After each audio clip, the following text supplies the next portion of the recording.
right, Subcommittee of Appropriations is now in session order. Let's see, we have about 3, 6, 9, or 10 bills to go, so we're going to have to proceed sharply as we can. Delegate Ingram, you signed up first, House Bill 863. Yes. Mr. Chairman, I'll sit right here because I think I know what's going to happen with this. In other words, you want to kick me right beside you. Yeah. House Bill 863 authorizes an increase in retiree health credit for state employees who retire with 30 years of service or more. Currently, the retiree health credit is provided monthly at $4 per year of service and capped at $120 per month.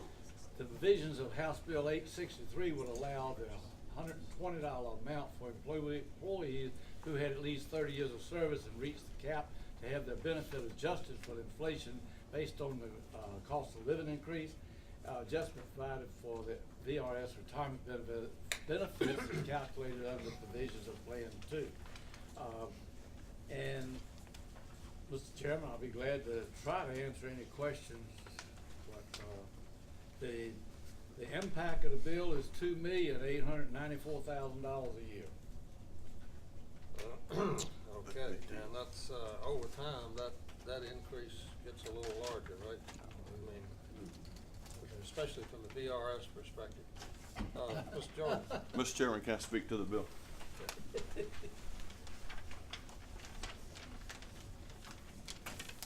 Unlike many other states and a number of the larger localities in Virginia, the Commonwealth does not provide health insurance for its retirees. Instead, it provides a credit equal to $4 per month for every year of active service, as Delegate Ingram said. The value of the credit is dramatically eroded since it was last increased 18 years ago. While the HIC the HIC has remained stagnant, health insurance costs have grown over 180% during that time. Many retirees pay their health insurance premium through an automatic deduction from their retirement check. They also get a letter that says if your retirement benefit is insufficient to cover your health insurance, your retiree health insurance credit, you'll be billed separately. Clearly, when your Medicare and Medicare supplement health insurance premiums are more than your retirement check, we have a problem. The bill won't fix it, but it will begin to help. The increase proposed in the bill is incredibly modest. For example, the COLA last year was 1.2%. If the bill had been effective, the credit would have increased from $4 per year of service to $4.05. The bill would require that the retiree have at least 30 years of service in order to receive this monthly benefit change. Over a year, the increase would have been about $18. It's modeled after the bill you all passed that Delegate Ingram carried several years ago that established a life insurance floor and also indexed that to the COLA. The retiree in that situation must also have 30 years of service. For those concerned about the unfunded liability of the OPEB, which is the optional post-employment benefits program, is structured because it's structured as a credit and it's so pecuniary. I had to take time to remember how to pronounce that. It's not a concern to the Wall Street bond rating agencies by everyone. That's pretty much widespread accepted. It's really time to boost the credit and to speak to the cost. It's about $3 million a year. That is not an upfront appropriation. That money comes out of the rate that's charged to each agency. The VRS establishes a rate for the health insurance credit every year. This would be built into that rate. And I believe out of 103 agencies, they should be able to find $3 million collectively to cover the increased costs of the increase in the rate because of this. And we urge you to pass the bill. Very good. Thank you, sir.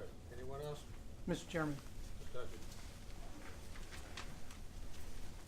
Thank you, Mr. Chairman, members of the committee. For the reasons that Mr. Jordan just articulated, the State Police Association very much supports this also. It's a very, very modest increase, and we consider these retirees have not had any increase in their health insurance credit since 1999. This seems little to do for them, and we very, very much support it. Thank you. Thank you. Anyone else? Questions, comments, members of the committee? Mr. Chairman, Dr. Garrett? I guess to acquire a comment or observation on the fiscal impact statement.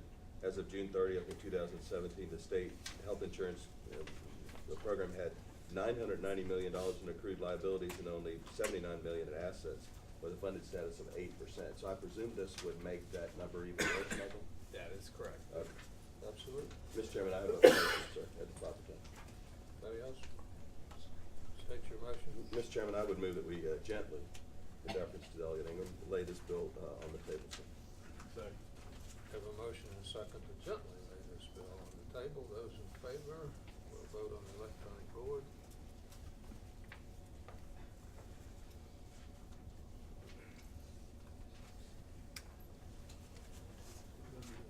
Somebody didn't vote. Is it me? There it is. 4-2, Mr. Chairman. Yes, sir. I got it. Okay. The motion passes 4-3. Thank you for bringing Bill Delegate Ingram. Is Delegate Sickles here yet? He signed up next. Oh, Delegate Sickles, wanted me to tell you that we'd like to go last. That might be after 4 o'clock, Mr. It just We might may- be we after may 4 be o'clock. Okay, Delegate Bell, House Bill 107. Thank you, Mr. Chairman.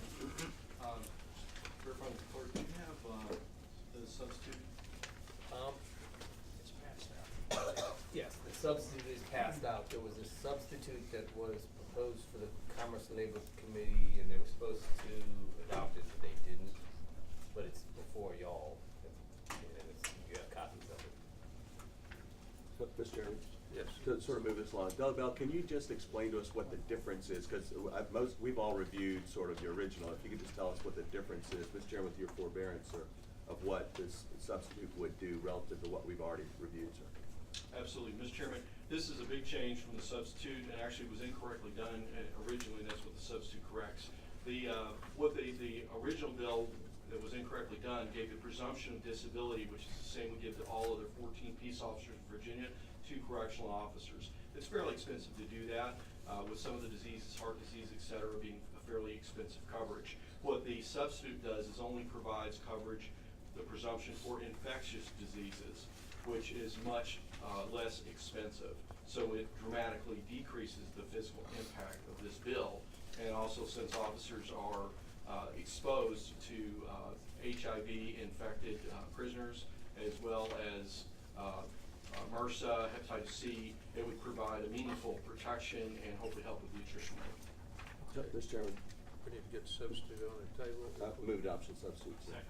Motion second to adopt the substitute. Delegate Garrett? Mr. Chairman, question of Michael. Michael, is there still a presumption, though, a priori, if somebody were to get a staph infection that is therefore line of duty? That is correct. Okay. It would still have a fiscal impact both on DOC and on the line of duty act. Okay. On both. Even for just the diseases. And we still have the physicals. Mr. Chairman, I'd like to address all those, but I don't know if you want to go ahead and move that first, or. Well, go ahead. Okay. Substitute. Oh, We gotta adopt yeah, the we've got to vote on the substitute. Wait, Those in no. favor of substitute, aye? Aye. Aye. Those against, vote. Go for substitute, substitutes adopted. Mr. Chairman, I mean, there's no doubt it's going to cost us some money to do this. One point I want to make, which I think is a huge point, we're currently spending a ton of money, I believe, to do the wrong thing. We're spending $20 million a year out of the Department of Corrections budget to to recruit and train new officers. We're averaging over 1,400 a year that we're replacing. In the fourth quarter of last year alone, we trained 565 officers. That training's 5 weeks long, cost us over $17,000 each. That's $10 million. In that same quarter, we had 510 resign and leave. So that $10 million almost immediately walked out the door based on what we lost. Our turnover rates, jailer study which just came out showed it's one of the highest of all of Virginia occupations, state occupations. It's a problem. As I said before, there's 14 types of peace officers in Virginia. Every single one of them gets a presumption of disability, partial, I'm presuming, for correctional officers, even volunteer firemen. And I don't want to take it away from anybody else, but our correctional officers have a tough job in tough environments, and frankly, I think it's just not right to have their backs. With HIPAA protections, they don't know who has HIV, who has hepatitis C. And this is a daily environment that they're exposed to. To your point about what it's going to cost, last year there were 355 claims that were made. Without the presumption, and to the line of duty point, 255 of them were approved. So just doing the presumption, there's already 255 of the 344 that were approved. So really, this would only take into effect the delta. So about 89 possible additional ones if it based us on the same amount going forward.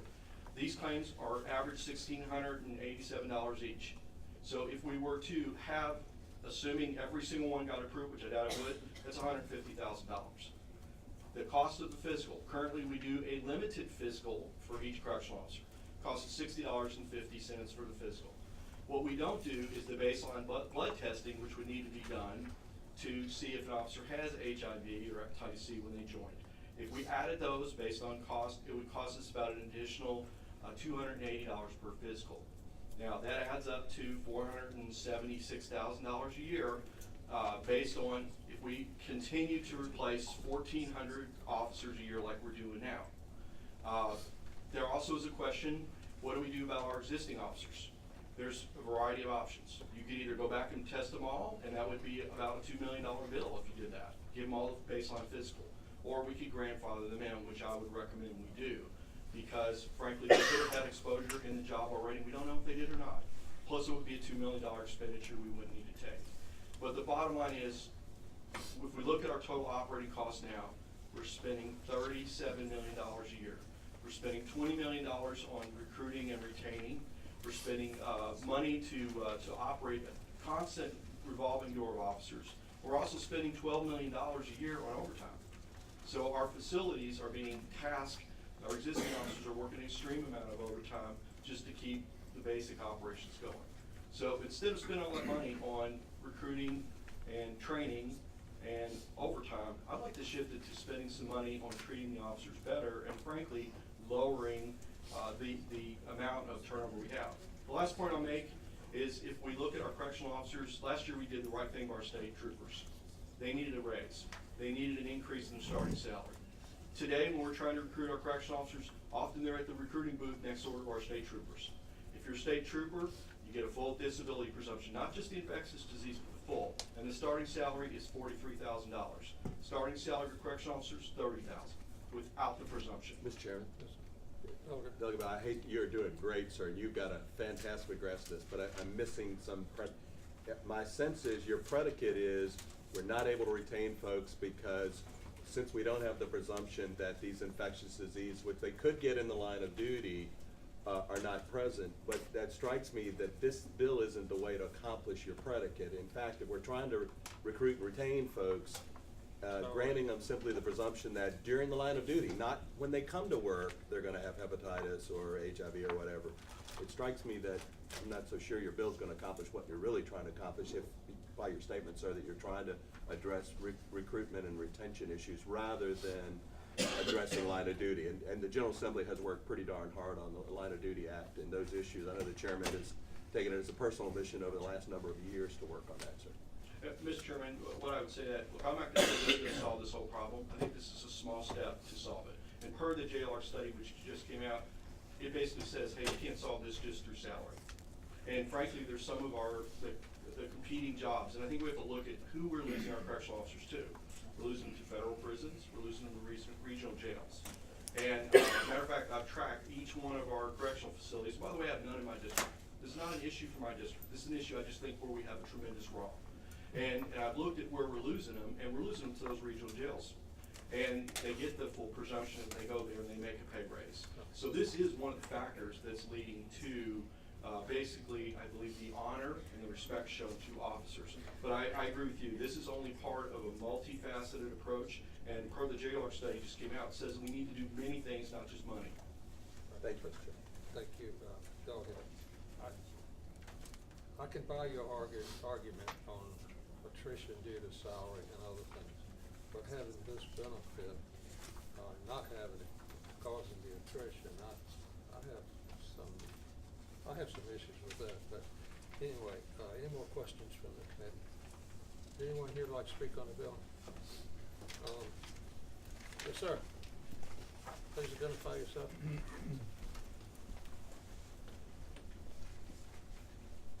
Mr. Chairman, members of the committee, my name is Donald Bell. I am a retired correctional officer. I spent 27 years working in the Department of Corrections. And I guess I could best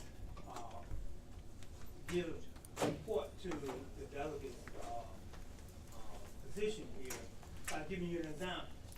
I worked at Greensville Correctional Center. We had an infirmary there.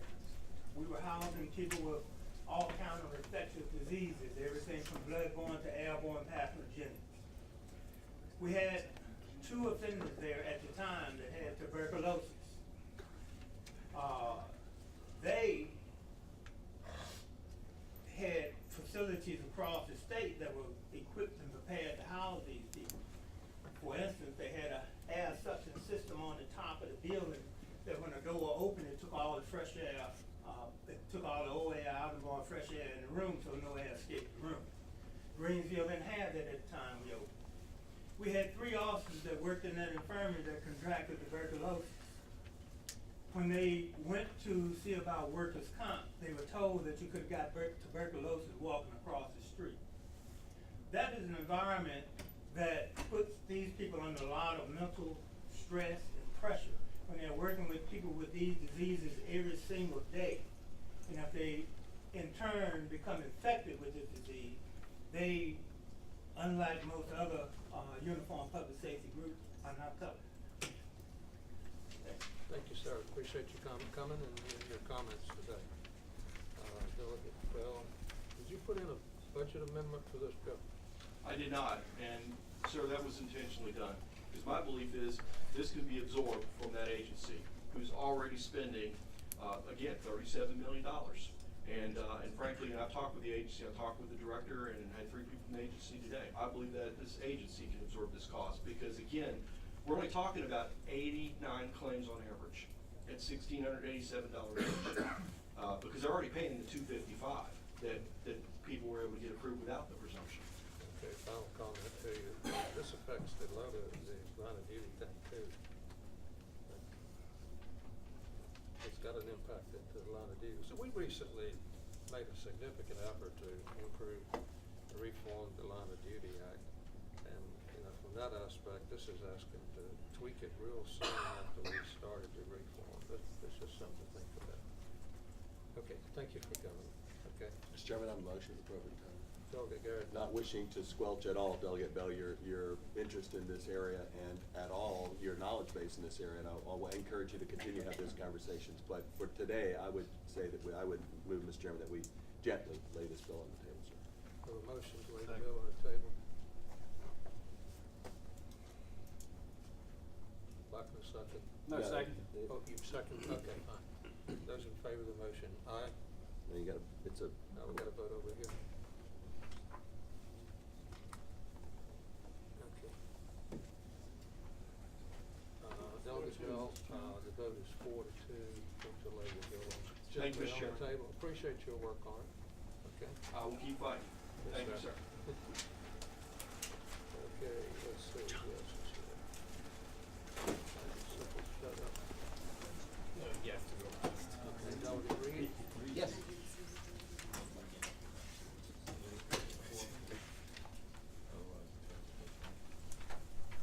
Mr. Chairman, I'm speaking to House Bill 1326, which is related to the Virginia retirement system and adding emergency 911 dispatch operators to the criteria of the list of local employees that would be eligible to receive enhanced retirement benefits similar to those provided to state police officers and others that are currently in the code to address this.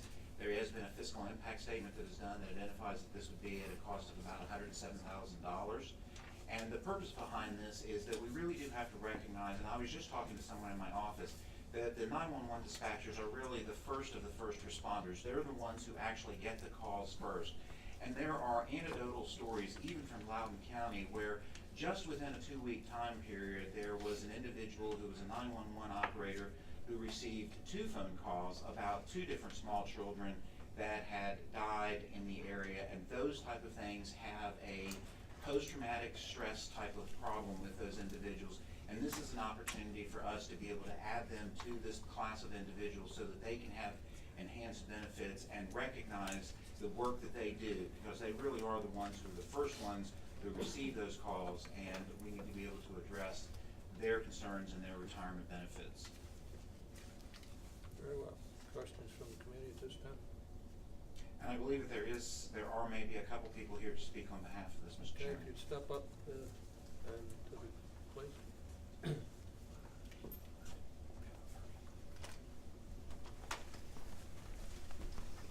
Let's have individual points for you, from you if you can, rather than repeating each other, best you can. Thank you. Yes, sir. Thank you for this opportunity, and members of the committee. My name is Joelle Kite. I'm the communications manager for the Fauquier County Sheriff's Office in the 18th District and living in the 30th District. And I want to thank you on behalf of the public safety telecommunicators across the Commonwealth for considering this bill. Right now, as we speak, telecommunicators across the Commonwealth are answering 911 calls for law enforcement, fire, and EMS, providing services such as CPR instructions and delivering infants, while dispatching responders to provide final aid. We are professionals whose skills provide a service to the callers and the responders with information to preserve life and property. Our stresses are similar to those of other first responders, managing high-level stress calls daily. We ask that you support this bill to include telecommunicators in the enhanced retirement system. This bill will allow telecommunicators with years of dedicated service to retire with the same peace of mind as other public safety responders. We welcome the opportunity to further discuss the bill and what it will mean to your telecommunicators. Thank you. Yes, sir. Thomas Nolan, retired lieutenant for the police department and also director of 911 PSAP here in the state of Virginia. I just came here to support and offer my explanation of why I think it's important to do this. This is a great retention and recruitment tool. This job is becoming very, very difficult. You already heard about the stresses already. We heard from Dylan Reed. We heard about all the stories. These stories are happening constantly. And what's happened is the requirements and multitasking required to do this job is extremely stressful, extremely important, because I can tell you, as a law enforcement officer for 28 years, I called those people and I expected them to do the job, and they did. They saved my life and continue to save life. And it's unparalleled. They're part of the first responders. Thank you for your time and consideration. Thank you, sir. Mr. Chairman, members of the Subcommittee, Artlets and junior professional firefighters. After Charlottesville, we're seeing the same stressors on dispatchers as we see on first responders in the field, and we support the bill as well. Thank you. Thank you. Members of the committee? Mr. Chairman. Delegate.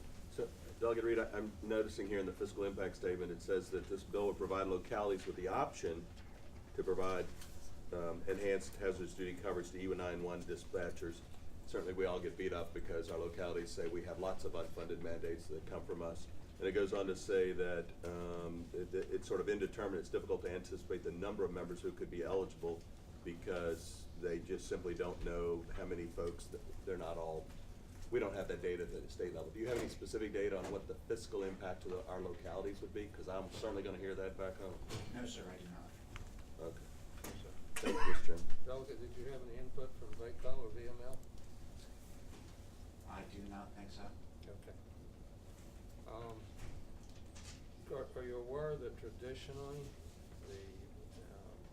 the members of our funds here, the VACORs and SPARs and JCORs, all those things have involved physical risk and been oriented to, having to take on bad people, bad guys. Correct. This is exception to that general and historical policy. Yes, and as you heard from the individuals who spoke, this is one of those type of things where these individuals are on the phones and they are expected to deal with every type of crisis and every type of problem that is going to be thrown their way. And then, as I pointed out, the instance with the particular dispatcher in Loudoun County, they're expected to deal with these issues about the deaths of small children and then go home and deal with their own small children and think about those type of things. And it really does. I mean, if you think about it for just a little bit about how you're going to react to those things and then go home and interact with your own children and the stress that it puts on you and puts on your life. And there's additional data about how it affects them from their health, from things from obesity, overeating, just a whole host of different things. And it is something where, again, we ask these individuals to be top-notch, on-call, deal with all types of different issues every time that the phone is answered, and then ask for them to go home and be able to have a normal family life. And so what we're asking here is for them to be given a little bit of special dispensation in their retirement. And a change in policy. Yes, sir. Thank you. Anyone else? Is there a motion? Second. Have a motion and a second to table the bill, Doug and Reed. Thank you for caring about our folks Thank you here. for your time, Chair. We'll vote on the electronic board. The motion is to lay on the table. The vote is 4-2. Thank you for I appreciate your time, representing and we'll continue to work on this. those Thank you. local employees. Yes, thank you. Okay. Reed, Phillips, no Sickles here yet? I think this is left now.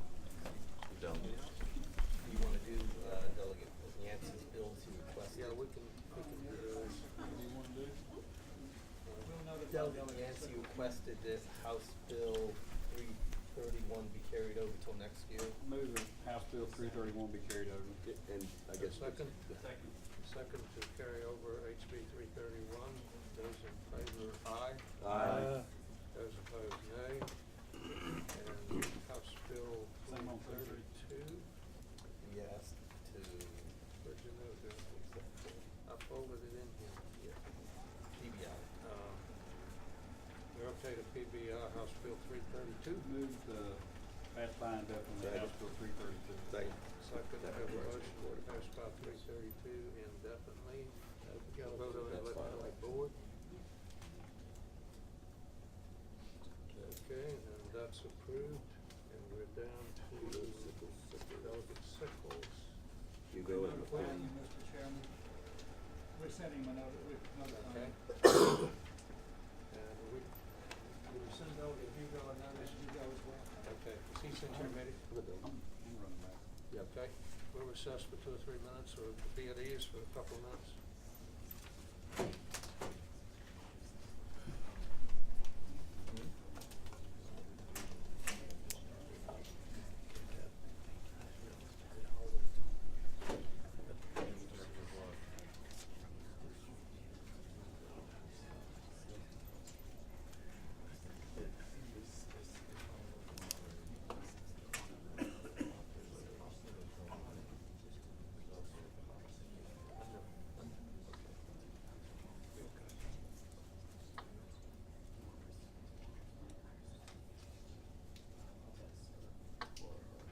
Yeah.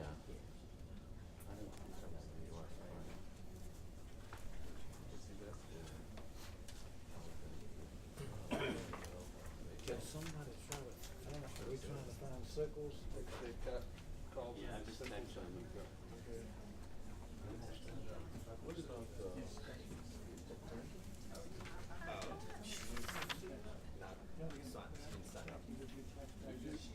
Oh, yeah, that's what I was.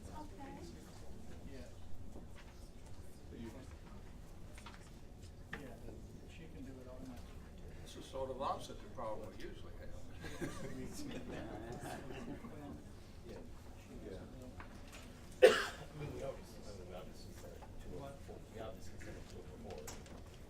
Well, she got picture notice, but this is a follow-up email.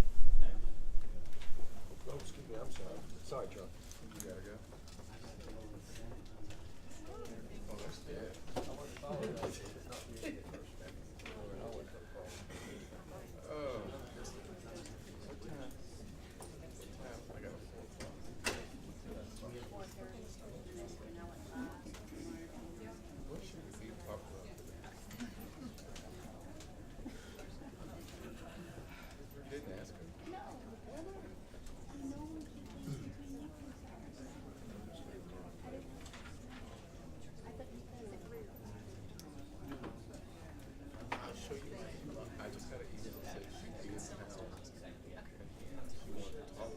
We don't have much information on that because they're all local employees. Some of them work for the county or the town or the city. There's And some of them work through the sheriff. The sheriff's office is collecting money.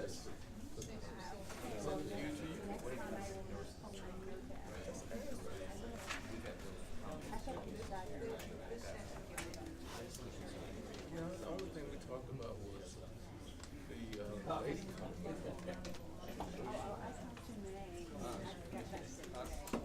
that's the only thing we talked about. You think of that coming at all?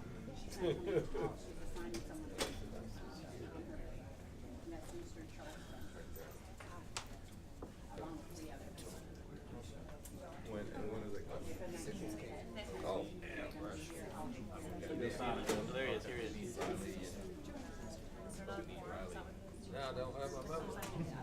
That's right, we got Nick. Well, where'd he go? He left.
Cycles.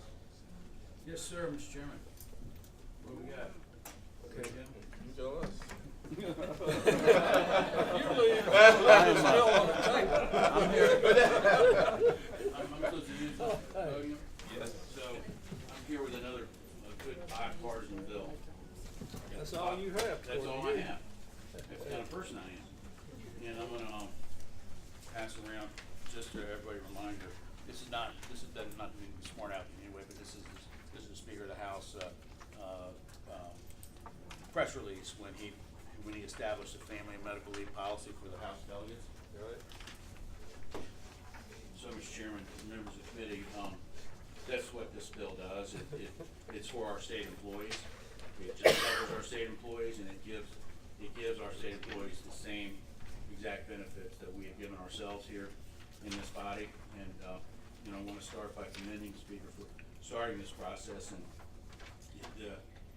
he asked us to lead by example, and this provides a similar 12-week parental benefit to all of our state employees.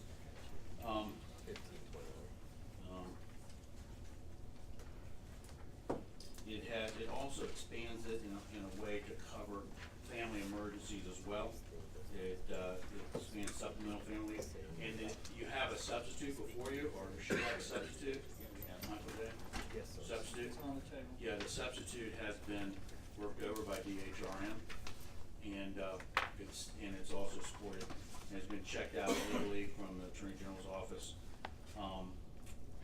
The share of our population of adults 65 and older will grow from 1 in 7 in 2015 to nearly 1 in 5 by 2030. So our aging population is already started to have significant economic impacts. Many of our state employees need to deal with parents in this situation and need time off to support their sick families.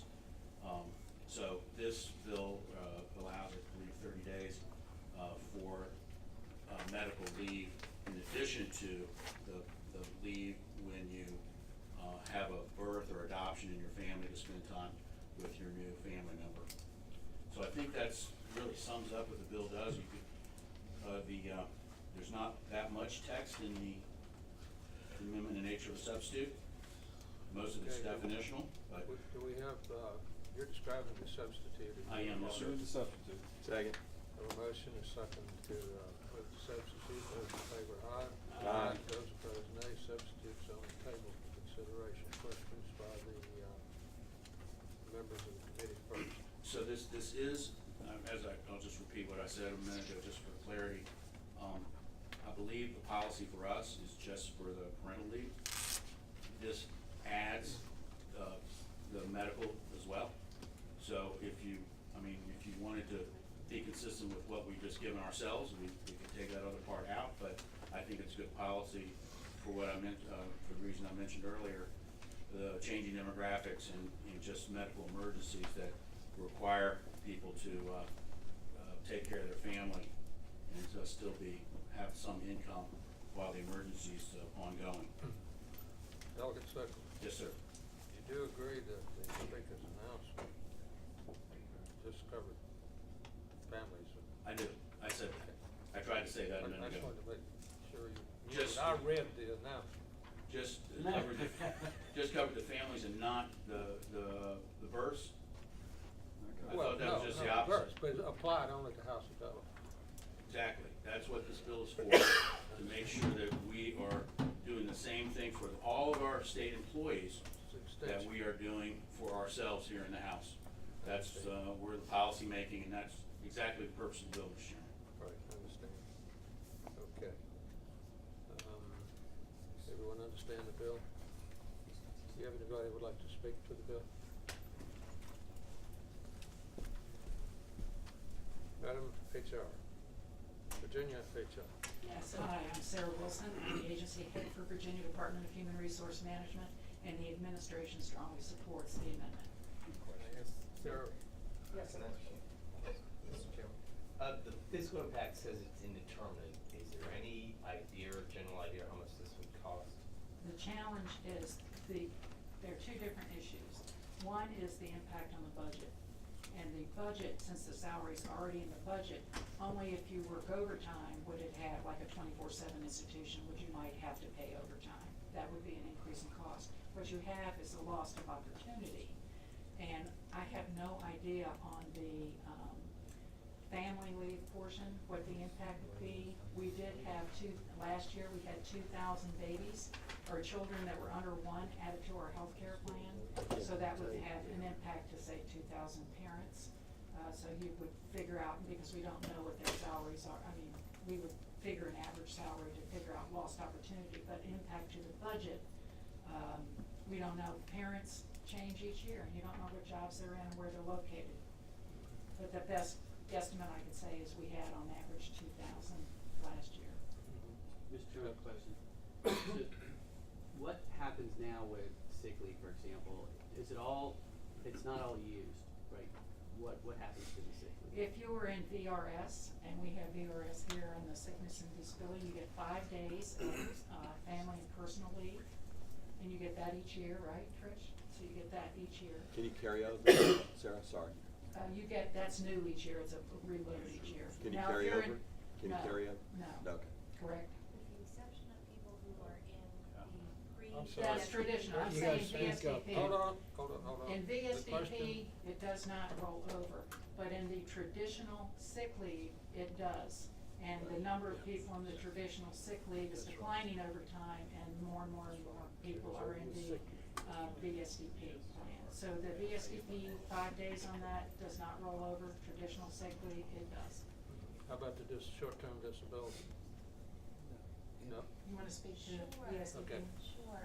So VSDP, the sickness and disability plan, for example, for a birth mother, they would, it's a graduated scale depending on their years of service. And And so they would, after a 5 workday or 7 calendar day period, they would go into this, and they would usually be eligible for about 6 weeks under the disability plan for benefits related to the birth of the child. And they would then be either at 60, 80, or 100%, usually 100% for longer service. They'd have longer weeks of I'm forgetting off the top of my head how long each one, but I can follow up certainly. But then they do 60, 80, or 100% of income replacement during that 6-week period. Delegate Ingram. That only applies to the birth mother. Not another, Right. not the father or someone who did an adoption, for Correct. example. One of the things that I think would be important to note in this is the eligibility requirement, and that would be the natural birth mother or parents, the adopted parents, but we also have foster and legal custody parents. We have a number of, let's say, grandparents that have custody of their grandchildren because their children are in jail, for example. And we're not that many of them, but you all have to have court papers for that, so that would be the eligibility that is in this bill. Question. Delegate Ingram first. My question is, how much can state employees now build up as far as sick leave goes? In my office, it goes on forever. I allow them to, I pay them 50 cents on a dollar if they want to cash any money in any of the hours in during the month of December. What does the state, how many days can the state allow an employee to have for sick leave is what my Whatever question. the doctor tells us. Huh? Right? I mean, the doctor's gonna tell us when the person's medically necessary to come back. On a birth of a child, on average, it's, Stop, Mr. Chairman. That's not I what. think, Mr. Chairman, That's- I think what Delegate Ingram's question is, how much accrued paid Yes, leave yes. do we have in the various different categories Yes. for the majority of the state employees? That's my Thank you. question. So I think the important thing to note is that prior to the sickness and disability program, we had accrued leave. You'd accrue 10 hours a month that you could carry over indefinitely. Right. For the most part, post 1999, folks went into the disability program. So that traditional sick leave program with the accrual, there's only a small population that still is within that. So when you're within the sickness and disability program, whether it's a birth or an injury or an illness, you have a 5-day waiting period, work day, or 7 calendar day elimination period. And then, depending on what your doctor disables you, then you would be out of the office for that and then have an assigned income replacement. Does that help? It does me. Follow up, please.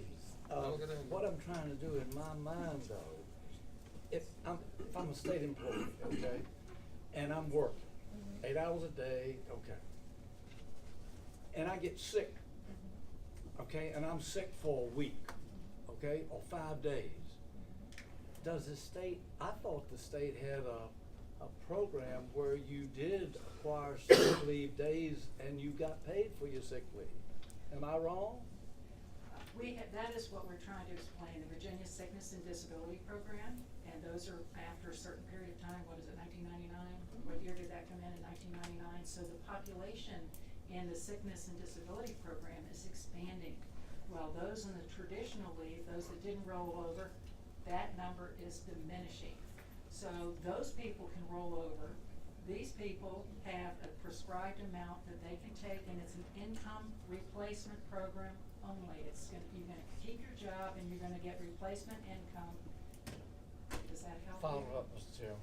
Delegate Ingram. I understand what you're saying, but what happens if I'm only sick for 3 or 4 days or 5 days or whatever? You use your VSDP 5-day family or personal leave. In other words, you have, Mr. Chairman, what you're telling me then is you have 5 days regardless. For VSDP, traditional sick leave, no. But for VSDP, Virginia Sickness and Disability, you do. Okay, very good. So they're two very different programs. One is phasing out, the other one's ramping up, and the programs are different. They are, the new program's an income replacement. It is not a bonding program. If the father is it's not in that, if they wanna take time to be with the baby or not, they could use the 5-day family Dolly sickness Rush. and personal. Ma'am, Yes. Sir. Delegate Sickles mentioned that he passed out the speaker's statement, and you said the administration was in support of this. Did the governor have it in his budget to pay for this? There is no money in the budget that I'm aware of. So the CEO of the House of Delegates, but the CEO of the executive branch did not put it in his budget. That's, it was introduced by Governor Pollock, and it was not, and it is not included in the former governor's budget. Follow up to that. Thank you. You are correct, sir. Thank you. And J-Mark has not taken a look at a 30-day program. They looked at, delegates, Senator Suderline's bill from last year, and particularly in their, parental leave study. So that's what they were trying on, and parental leave, big picture for other states and what other states do. Just parental leave, that was the driver, it's parental leave, and it is an attachment and appendix in the JLARC study. But not the 30-day.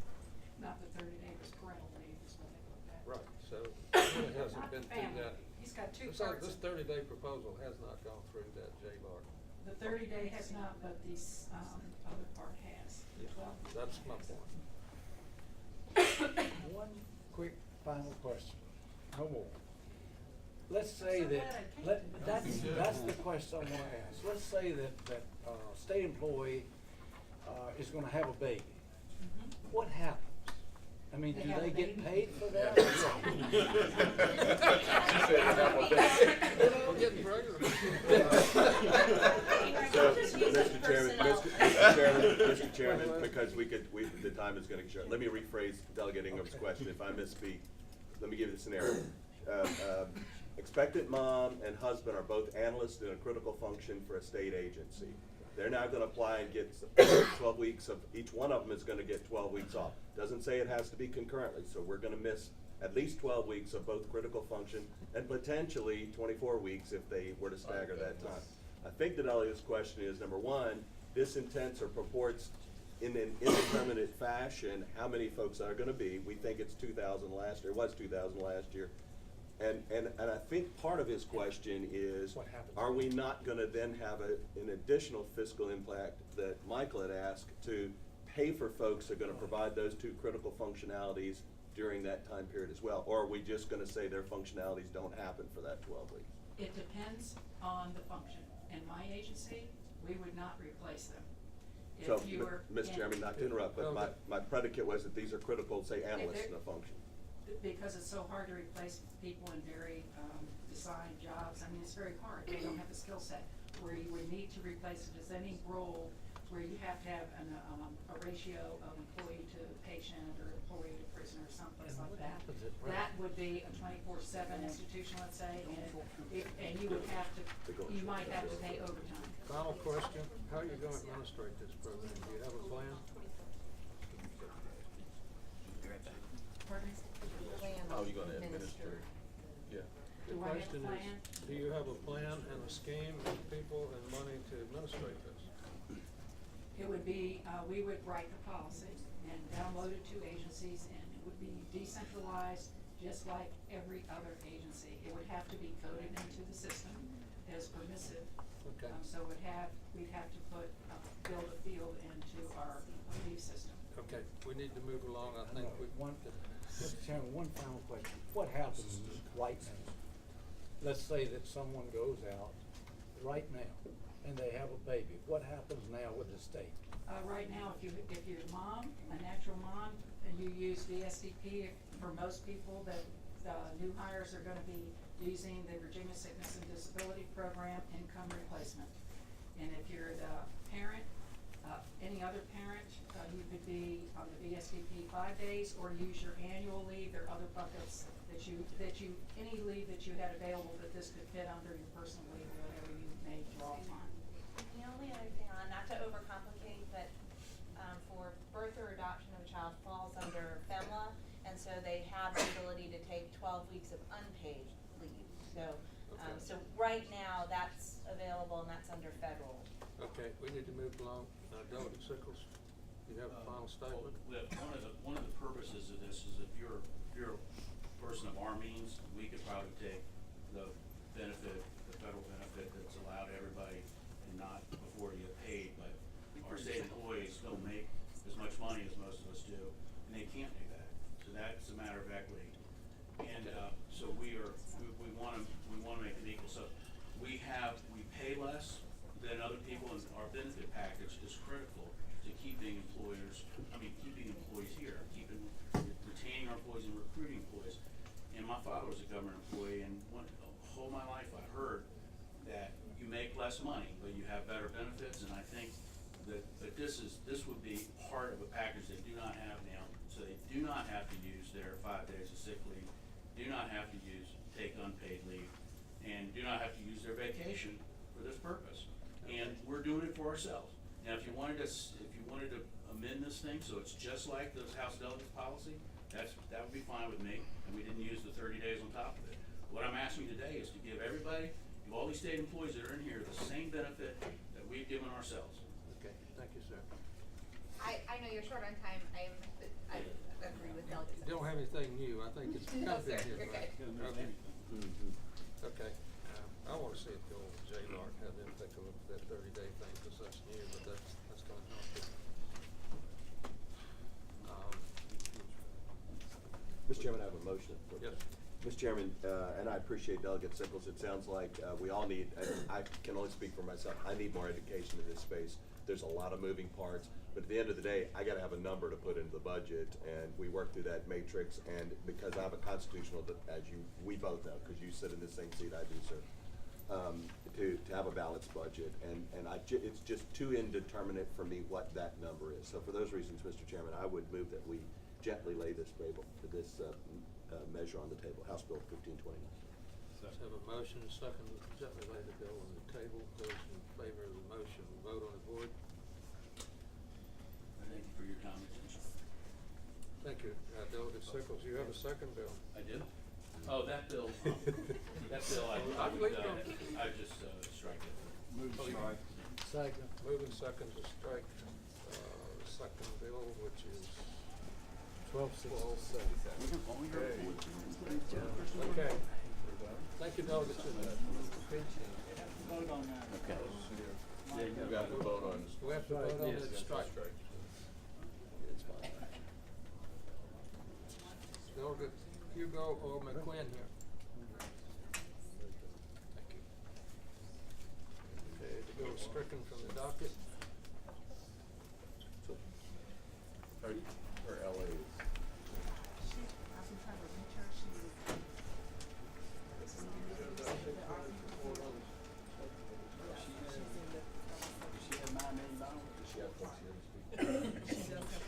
So, Mr. Chairman, like, Mr. Chairman, if it'd be appropriate, there's some folks here to speak to Delegate McQuinn's bill. We would need to listen to that. Why don't we, if it's appropriate, we could listen to them, and then, I'm willing to do that. We'll cut it off the minute that she walks in the door, if she walks in the door. If there's anyone here who'd like to speak to Delegate McQuinn's bill, health insurance credits for retired school division employees. Yes, ma'am. I thought you'd want to speak. Yes.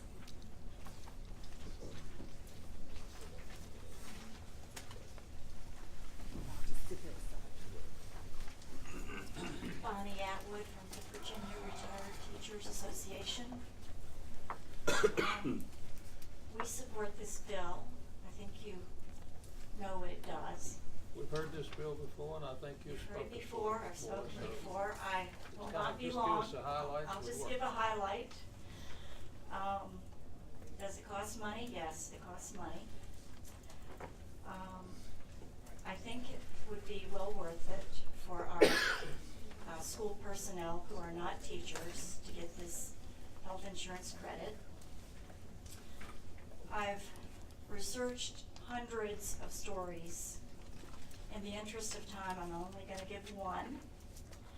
I thought this was particularly touching.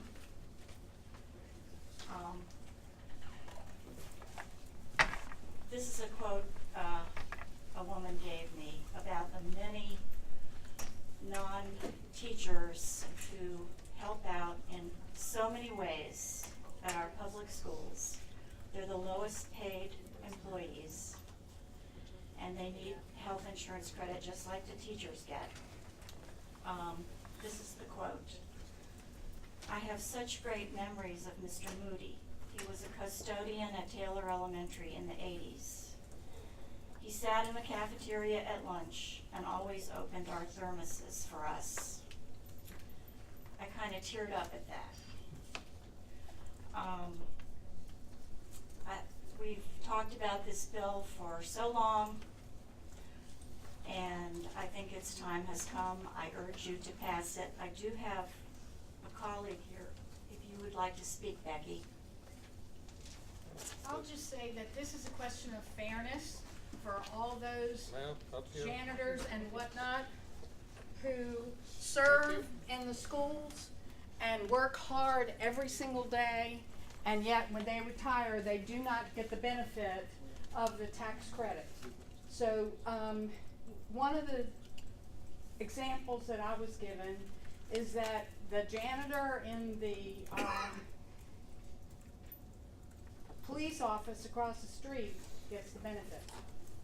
The janitor in the school doesn't get the benefit.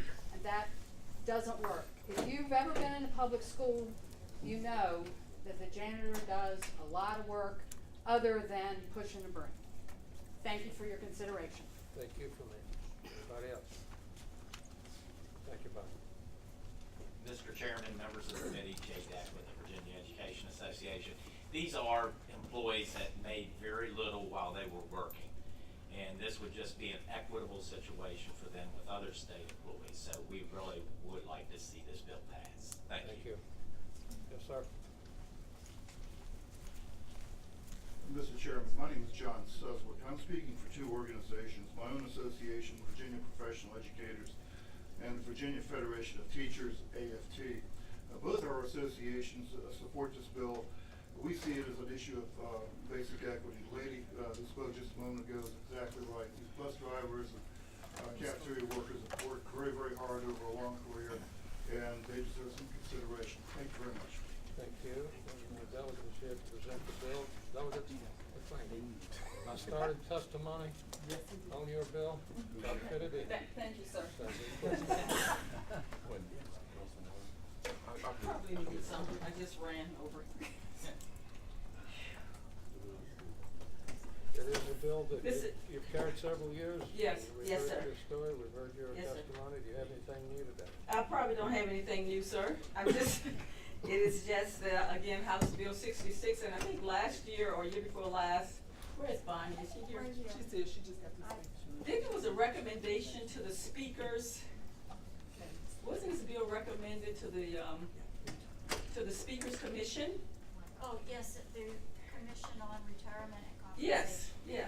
It was And we have referred not. there, and we have been waiting. Excuse me, Mr. Speaker, Mr. Chairman, I just, yeah. What is your question? Well, the question was if it was recommended to the Speakers Commission last year on retirement and compensation, yes. And we've not heard anything from that. Okay. But I wanted to keep this in the forefront of everyone's mind, because once again, we have a group that, and I just left a meeting talking about discriminatory practices, and I did. But anyway, a group that have been left out of the equation, and those are the cafeteria workers, janitors, technicians, and there are others these are non-teachers, who have not, the credit have not been expanded to them. And so, once again, we want to keep pushing this. Okay. Do you have a budget amendment? And how much did you ask? What are you asking for? We're at the money here. We understand what's on the table. So And we did not have a budget amendment per se. We just don't know. We don't have one. But we've been looking at it over and over again, and we continue to look at it, sir. Thank you for Okay. representing so wonderful for several years. Well, thank you, sir. Does that mean you gonna pass the bill? Delegate Roach. Did the outgoing governor put this in his budget? No, he did not. Has he put it in the budget for the last 4 years? Mr. Chair, this has been before this committee. And again, the committee, it was last year, the year before that, said that it would go to the Speakers Commission, okay, on compensation, I think, and retirement. And we still have not heard anything from that. Okay. Thank you so much. Thank you, sir. Is there a motion? I have a motion and second to table your fine bill, Delegate. Okay, thank you. What? Members will vote on the electronic board. You get closer each year. 4 to 3 each year. All right, there's another subcommittee. If you went to Hugo's bill, I did talk to Delegate Hugo. I would move that we get the lay on the table, something happens that bill. Okay, you've talked to Delegate Hugo. Okay, I have a motion and a second that we gently lay on the table Delegate Hugo's bill. Yeah. We can vote again on Delegate Quinn's bill. Just re-vote that. Okay. We'll re-vote on Delegate Quinn's bill. She's not here now, we can. The motion was Lay House Bill 66 on the table is a motion. That's different. That's the one we was. Okay. All right, now we need to set your machine to vote on 1245. Delegate Hugo's 1245. Got it. And that's, lay that one on the table. The motion is to lay the bill on the table. Motion to table.